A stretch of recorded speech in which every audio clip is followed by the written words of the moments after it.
In today's video, I'm going to show you how to do x.com or Twitter search step by step so you can quickly find posts, accounts, and conversations using the built-in search tools. Whether you're looking for a specific keyword, a recent post, or something from a certain date range, this is a simple method that can save you a lot of time. If you find this tutorial helpful, be sure to hit like and subscribe for more easy software and social media guides. Alright, let's jump right in. First, open x.com in your browser or app and make sure you're signed in to your account.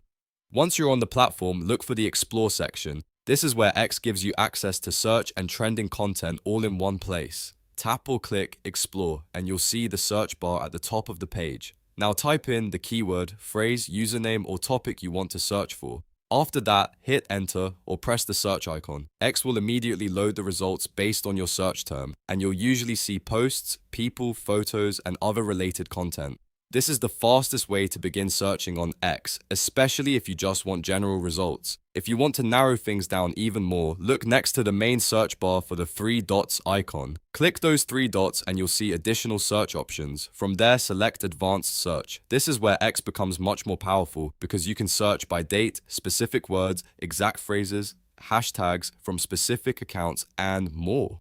If you're trying to find an older post, track down a conversation from a certain time period, or search only within a specific date range, Advanced Search is the tool you want to use. You can enter the words you want included, exclude certain terms, or filter by the accounts you want to search from. Then choose the dates you want results from, and X will refine everything for you. Once you apply your filters, the results will update and show only the posts that match your criteria. This is especially useful for research, content creation, finding viral tweets, monitoring brand mentions, or locating a post you saw earlier but can't remember exactly. So the basic process is simple. Go to Explore, type your keyword, view the results, and if you need more precision, open the three-dot menu and use Advanced Search to filter by date and other details. And that's how to do x.com or Twitter search the easy way. If this video helped you out, make sure to like, subscribe, and turn on notifications so you don't miss the next tutorial.